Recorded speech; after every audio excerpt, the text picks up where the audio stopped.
Coming up today, what a treat I have in store for you. Brett Kollmann. You know him from the Film Room YouTube channel, the Bootleg Football podcast. He is one of the premier NFL content creators out there. Coming on the show today to give his thoughts on what he sees the Seahawks building, what he liked about what they did in the draft, and in particular, a certain guy on day 3 that he really, really loved the selection of, what he feels about the rest of the division and how all of the Seahawks opponents drafted, and much, much more. Brett Kollmann joins me next. Welcome to the Seahawks Forever podcast. In-depth analysis on everything Seahawks. And now, here's your host, Dan Viens. Don't want to waste any time, so let's get all the business out of the way. Be sure to hit that thumbs up, that like button on the YouTube channel, subscribe to the channel, and hit that bell so you don't ever miss any future notifications of future episodes. That's how the verbiage works. If you prefer audio content, you can subscribe for a low monthly fee on Spotify and listen to ad-free episodes. Otherwise, you can hear the show on whichever podcast platform you prefer. And if you want to just support me in the show, you can buy me a coffee or hit that super thanks down below. Let's get into it. Brett Kollmann, nice enough to take some time out of his busy schedule to join me today. Here's our conversation. Brett, thanks for joining me on the show. You were describing to me before I hit record how busy this time of year is for you. I can only imagine. Hopefully, you've got some vacation lined up the rest of this month. Eventually, you still got all the post-draft work to do. And then, once you get to like mid to late May, that's when the NFL world kind of goes away for a little while. We're going to talk about the draft, obviously, not just the Seahawks, but your thoughts on the rest of the division. This is draft grade territory, as you touched on. What are your feelings about that? Do you enjoy that process and just that concept, or does it just sort of fall into the category of necessary evil? It's tough to put a letter grade on things because every single pick, or almost every single pick, is justifiable for one reason or another. So like very rarely would I ever give somebody like a negative grade on a draft, because short of doing something completely nonsensical with like a premium asset, every single pick is explainable, and especially for the Seahawks too. I didn't really know what they were going to do going into the draft. Nobody did, because they were one of the more flexible teams, picking in the middle of the first round with a few different needs that are wildly different that they could have gone. But all of them were justifiable. There wasn't like a right answer for Seattle. Like I gave them Graham Barton. They ended up with Byron Murphy.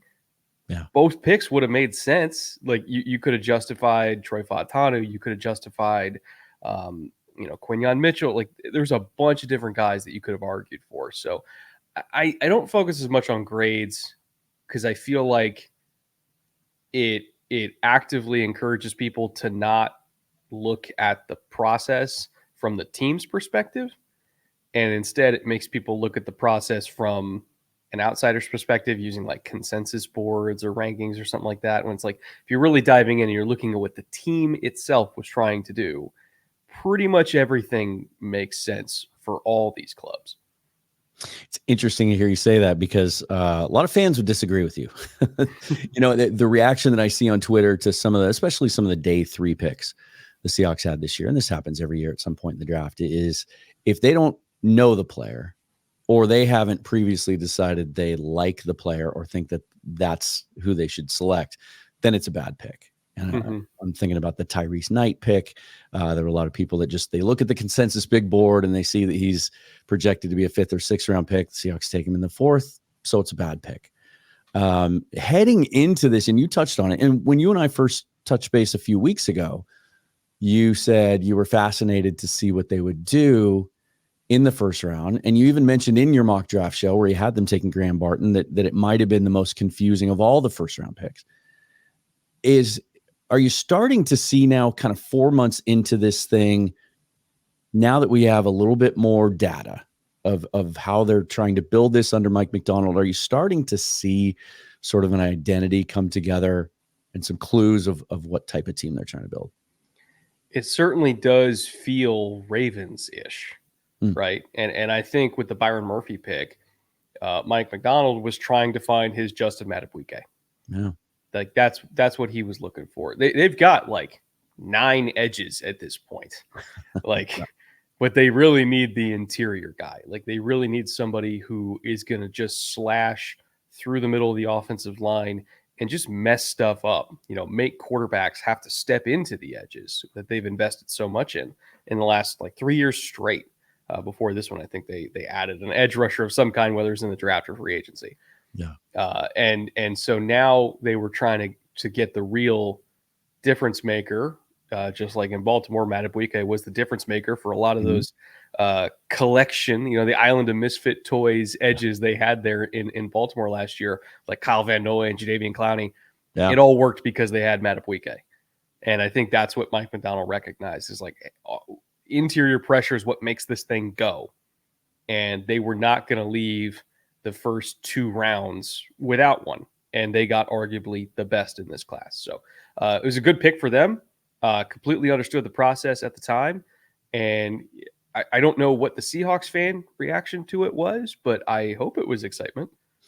I think universally it was the pick at that moment, other than Troy Fatanu, who was a local favorite, played at UW, and that interior offensive line was perceived as the biggest need by most. Outside of that selection, I think it's universally accepted. It's the first pick I can remember in a long time. Even last year, Devin Witherspoon was met with some polarity because there were those who thought it's too high to take a corner, especially a guy who might play inside. So no, it was loved here. What is it specifically about Murphy that you think that makes you think he can be that dude?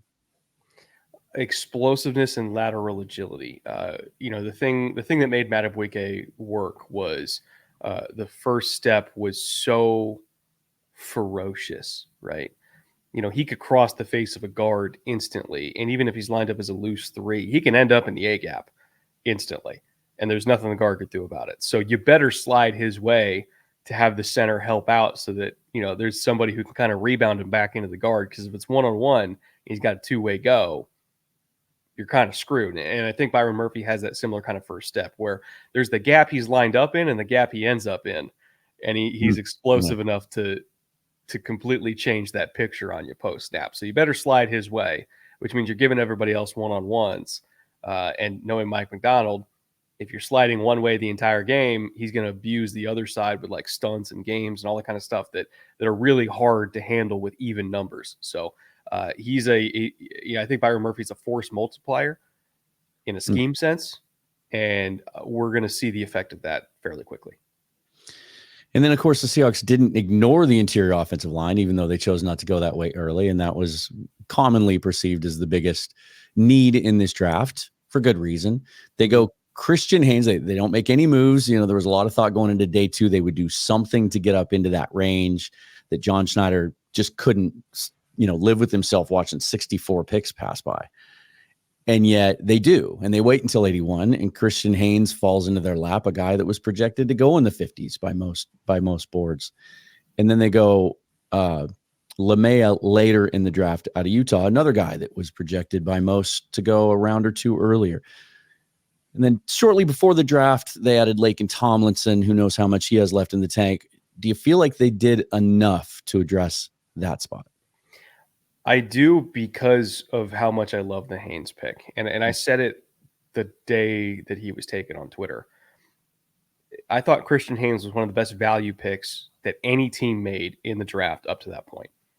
Like, we're talking about a rock solid guard who is one of the most gifted run blockers specifically for zone-based systems in this entire class. He might be the best overall zone blocker at any position in this class. And if you're looking at, the addition of Laken Tomlinson, the drafting of Christian Haynes, this all screams we're running wide zone this year. Like, this is what we're doing. Buckle up. And if you're going to do that, with Ryan Grubb, if you're going to do that, you better have Christian Haynes, because as far as agility and fluidity to pick off linebackers on the second level, to be a great blocker in space, somebody whose first step is absolutely elite and can reach block 3 techniques on his own, doesn't need that help from the tackle. Like, they can let the tackle go and, It's Christian's like, all right, I got this. Like we talk about Byron Murphy being a force multiplier on the defensive line. I think Christian Haynes is a force multiplier for the offensive line because of the things he can do athletically. He's just not normal. And I compared him to Brandon Brooks, who was also a 3rd round pick at one point. 13 years ago at this point, 12 years ago at this point. Yeah. And Brooks was similarly built, similarly athletic, and similarly dominant on those types of runs. Love that pick. And I think he's going to start. I really do. Like day one, no doubt about it. I think they drafted a starter in the 3rd round, which is all you can really hope for. They did it 5 years ago. They took Damian Lewis in the 3rd round, and he started from day one as a rookie, and they got 4 good years out of him. And then he, before they let him walk in free agency. It was fun to listen to. Who was it? Braden Fisk. Saw an interview with him the other day, and he was asked who was the guy at the Senior Bowl that gave him the most trouble, and he spent a minute and a half talking about what a badass Christian Haynes was. The thought there again. So the Seahawks go 2 days into the draft, and everyone here is happy. Like they two biggest boxes, check and check. Then they go into day 3, and they kind of acted like the old Seahawks that we're used to, where they're taking guys that we're not expecting and position groups we're not expecting. They double dip on Auburn corners when it was felt like that wasn't really a pressing need. Anything stand out to you at all about what they did on day 3? Ironically, the 2nd corner they took, DJ James, I liked a lot better than the 1st corner they took from Auburn. He was rated higher by most, yeah. I really like DJ James. I can't remember if there was like an injury issue or something like that.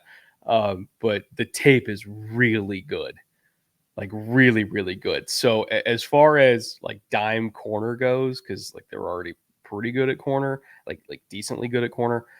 Well, more than decently good. You got Reek, you got Witherspoon. They're good at corner. But as far as somebody who can come in, be an immediate dime corner for you, maybe even challenge to be the 3rd corner in nickel looks, like I think DJ James has a better chance of doing that than Pritchett at this point.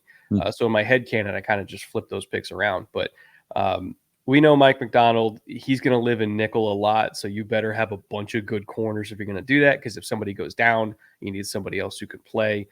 I honestly kind of liked what they did on day 3. Was it chalky? Absolutely not. But did it make sense? Yes. Like Barner, like we need a new blocking tight end. Yeah. We're going to run the ball a lot. Like we need a guy who can do it. So process wise, it all made sense. Even if it wasn't what we expected, I still liked it. Well, and even the Knight selection, I think again, that one might've been a victim of, as fans who follow the draft, and everyone does now because it's accessible to everyone, they can only follow the information that's out there. And when they see a guy that's projected to be a 6th, 7th rounder, maybe an undrafted free agent, and he goes in the 4th, that's all they have to work with. To me, my immediate reaction to it was, well, wait a second. You just hired a guy who has built a reputation as being one of the sharpest young defensive minds in the league, and a guy who has made his hay from the linebacker position. We should probably trust Mike Macdonald's input on this pick, right?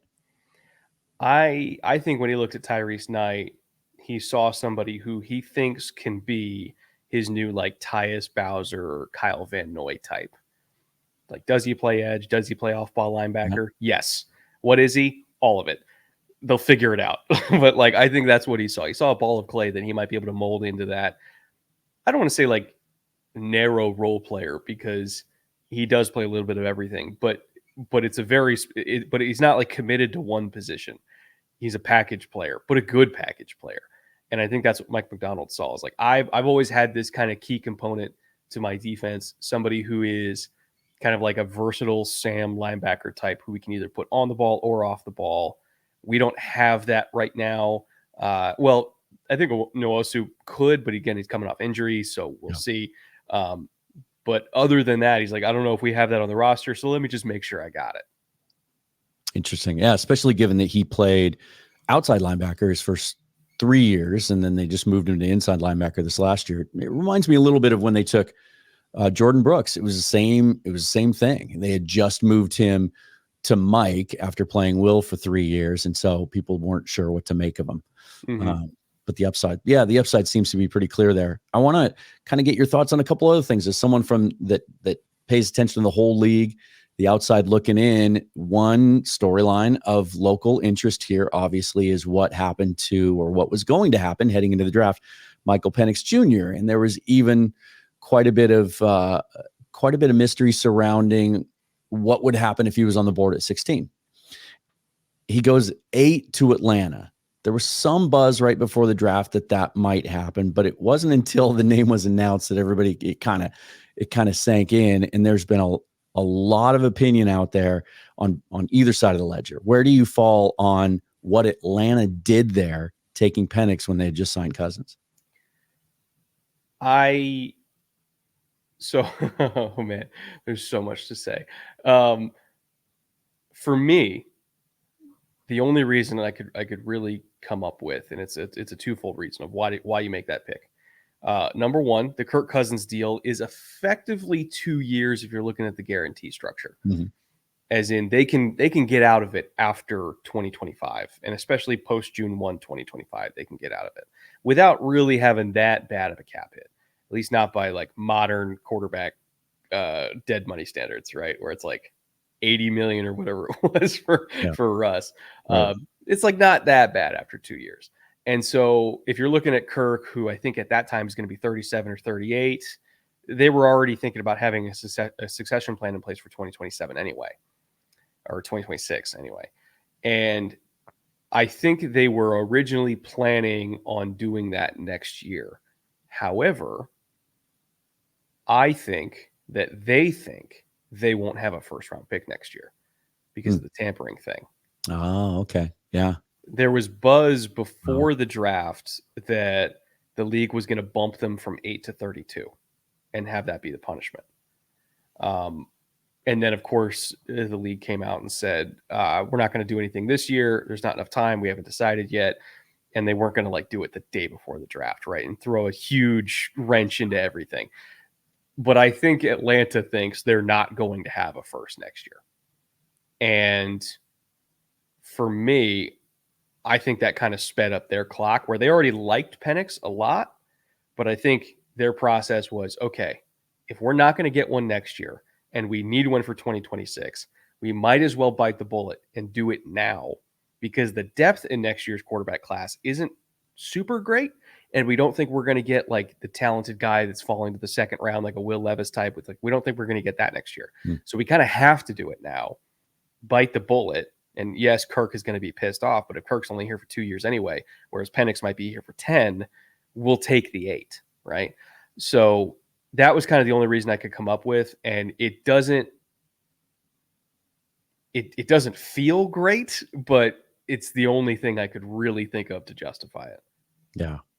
It's going to be interesting to see how that one plays out. I don't mind a pissed off Kirk Cousins. I kind of like seeing him pissed off. He plays better when he's pissed off. Yeah, and he's so well behaved all the time. Anyway, it's kind of nice to see him have a little edge to him. Looking around the division, this is what I'm really interested to dig into a little bit with you, because as a Seahawk fan, I try to be unbiased in evaluating the opponents in the division, but it's, at the end of the day, it's a little bit harder and you kind of see what you want to see. I kind of like what every team did in the division on draft day and on the 3 days of the draft, and even in some of the undrafted moves. Especially one team in particular just kept taking dudes that I had mocked many, many times to the Seahawks. Who stands out to you from the division and what they did in the draft? I'll tell you what. I think in terms of just pure good players in a vacuum, San Francisco took the best players because I love Arizona is cheating. They took Marvin. So we'll grade this on a curve, right? They had like 25 picks too. So yeah, we'll grade this on a curve. So given the resources available, I thought who picked the best players with the limited resources they had, it would be San Francisco. I love the Renardo Green pick. Pearsall pick didn't make as much sense to me at first, but then I realized like, oh, okay, one of these guys getting traded. Right. Pearsall kind of fits what Kyle like. When you're looking at the process from the team's perspective, you're like, all right, I get it. The Isaac Rendo pick in the 4th, like I really love the Pooney pick in the 3rd. Like they picked great players, but I still keep going back to the Rams draft. Yeah, because you see identity. You see identity in this class of like Okay, we have 1,000 pounds collectively in our interior offensive line trio. We have not one, not two, but 3 backs. If you're adding in Blake Corum, that excel in just downhill gap scheme runs, right? We have all these receivers that just block the hell out of people. They're going to run the ball 35 times a game. Like, that's what the Rams are going to do. And they're going to make you get into single high looks and then hit you with endless crossing routes with Kupp and Puka. Like, they are going to be a nightmare to prepare against. And I'll tell you what, if you go back to last year, like Mike McDonald, I think, was the best DC in the league last year. If you watch the Rams-Ravens game, the first series from the Rams offense, they ran it over and over and over again. And it was the only time that I saw somebody get the best of Mike, where McVay, like, you could see McVay was like looking at him on the sidelines of like, I got you. I know what you're doing. I know how you're using Hamilton. I know how I can use motion to spin guys out and get the exact looks that I need for this run game. They ran it like 8 times in a row. And you could see McVay was like, I got you, Mike. And Mike adjusted throughout the game. It was honestly like an amazing, like, coach versus coach battle that like nobody paid attention to. But I had a blast watching that all 22 because I could see what McVay was doing and I could see how Mike was countering it. And the fact that we're getting that twice a year now, amazing defensive mind versus brilliant offensive mind, like, they're loading up for each other. Like people talk about Seahawks, Niners as like the rivalry. I'm telling you what, for like degenerate ball knowers, Rams Seahawks is going to be the game this year. That's going to be like the ultimate coach tape that I will be tuned in. Like, I don't even care if I'm covering the game that week. I'm watching those matchups because of how those guys were doing battle from a schematic perspective last year and how they've spent this entire offseason building to counter each other. It's amazing. I cannot wait. Yeah, that's kind of what I thought you'd say, and I was afraid you'd say, because that's I felt the same way. It's that, heading this time a year ago, when Pete Carroll was still running the Seahawks and we thought we were on the edge of contention. You even did a video on your channel 13, 14 months ago about the Seahawks Super Bowl window. It's how much things change, right? Yeah, right. And then looking at the Rams at that time, going into last season, we thought, well, the offense is going to be pretty good if Stafford's healthy, but that defense is Aaron Donald and 10 dudes. Like, they just didn't seem to have an identity, to borrow your word. And then they go out and the defense is much better than anyone expected, and they end up winning 10 games and making the playoffs. And then they go out and address maybe their biggest weakness in the offseason and loading up on the interior offensive line. So that's scary. And then they go out in the draft and they just draft a bunch of ass kickers. Like, I'm even a big fan. I went to WSU, but Brennan Jackson was a guy I liked on day 3 and thought he was being woefully underregarded. And they even added him to Verse and Fisk and some guys that I just love. So I think, if I'm doing picks today, are the Rams the best team in the division? They're who I'm going to pick to win it. Yeah. Which, here's the thing. I still have the Seahawks going to the playoffs. And I still have the Niners going to the playoffs. That's how good the NFC West is. And honestly, the Cardinals are going to fight for a 7 seed. But I've got 3 teams out of this division going to the playoffs. That's how good they are. Yeah. Is that I still think the Rams are going to win it. And they got 2 teams that are going to be 10+ wins. Let's talk about the Cardinals for a minute, because I don't want to dismiss them. They clearly, ever since I saw the video everybody saw last year of Monty Austinfort moving up, trying to move up in the board and up and down, and some of those war room shots that just show how quick on his feet he is and what a thinker he is. I like what he's doing there, but they've clearly hitched their wagon to Kyler Murray, and how they do over the next couple of years is going to depend on how he performs. And if he can really step up and establish himself as that guy. Where do you land on Kyler Murray? Do you believe he is that special guy that can be a franchise quarterback, or is that a little bit of a shaky ground for them to build things on? I think there's a fine line between franchise quarterback and like top 10 quarterback or even top 8 quarterback. Like, it's so funny. The closer you get to the top 5, the more distance there is between individual numbers, right? Yeah. Because I think, inarguably top 5 right now, like, yes, Mahomes is in it. Allen is in it. Burrow's in it. Lamar's in it. And then once you get to 5, it's between a bunch of different guys. But once you get to 8, like the gap between 8 and 9 is a lot bigger than the gap between 7 and 5. The gap between 9 and 10 is bigger still. And I think it's so interesting how we have a bunch of like elite quarterbacks, and then there's kind of this no man's land of like good quarterbacks. And then once you get to like 18, it starts to fall off a cliff. Yeah. And it feels like there's a lot of great quarterbacks in the NFL right now. And there is, but boy, there's a shelf. There's a shelf. And I think Kyler's in kind of like that no man's land area where it's like, yes, good, well above average, not in the conversation of like the top 8 for me. And I would also put Geno in that area too. I was just going to ask where does he fit into that ranking? Right. But Stafford is in that conversation of like top 8. Brock is he's kind of in that top of the no man's land, like 10, 11, somewhere around there, but still not. That's the thing, is like Brock Purdy, who was in MVP contention for a lot of last year. I still think there's a bigger gap between Stafford and Purdy than there is between Stafford and like Burrow. Like that's how tight that group is at the top for me. Yeah. A lot of buzz, even the last couple of days, will not go away here in Seattle. And every time you think it's gone away, because the draft is over now, it's then there's a report yesterday that Pittsburgh was calling around, or is still calling around, trying to trade for a playmaker, for a receiver, and some speculation that maybe they checked in on DK Metcalf. There is a segment of this fan base that wants DK to be traded. And there's even a prominent local radio host who will not stop talking about it. No. Would that be nuts? Yeah.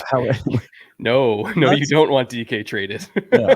You don't want that. Trust me. Is he an elite receiver?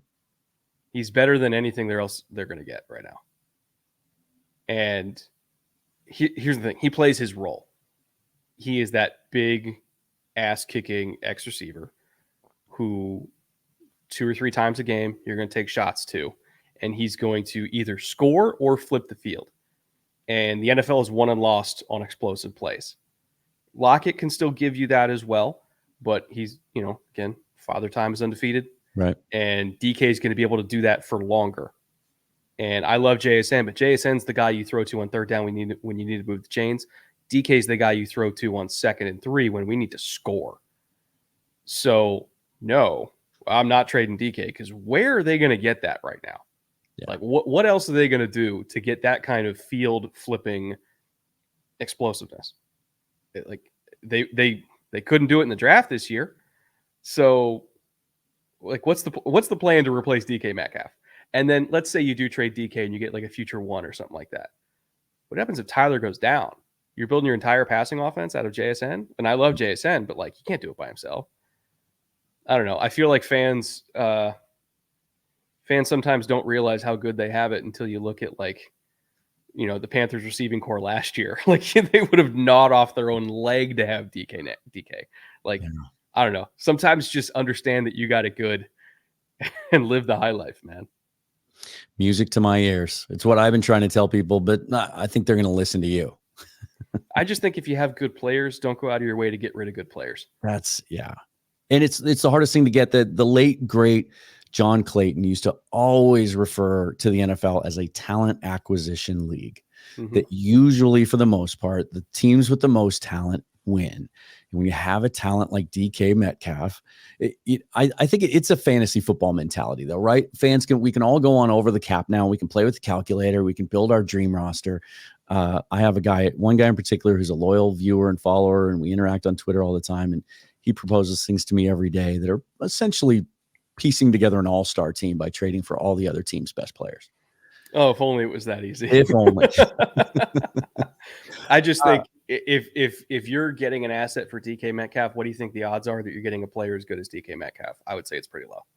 Yeah, and plus, I don't know. I know it's only been a couple of years since Tyreek got a first and more, and AJ Brown got a first and more. I would argue that that wide receiver market has changed. So many guys now. Every single year we hear about this is the best wide receiver class we've seen in years. I mean, it's just with what college offenses are doing now. It's every year now you can get receivers, and the learning curve doesn't seem to be as steep as it used to be. John Schneider used to even say it's tough to draft receivers and expect them to contribute much for their first 2 or 3 years in the league. I don't think that's the case anymore. So I'm not sure that I don't know if someone like DK is going to get you a first round pick anymore. I just don't know what the markets are. Let me put it this way. The Titans traded AJ Brown because they thought they could do it again. Look where that got them. Yeah. Yeah. You don't want to be out here, man. It's hard out here.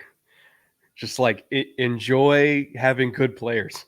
Like you don't want to try to replace them. Well, and it's so hard to replace. And that comes up in the quarterback conversation around here all the time. Like, okay, you don't like Geno.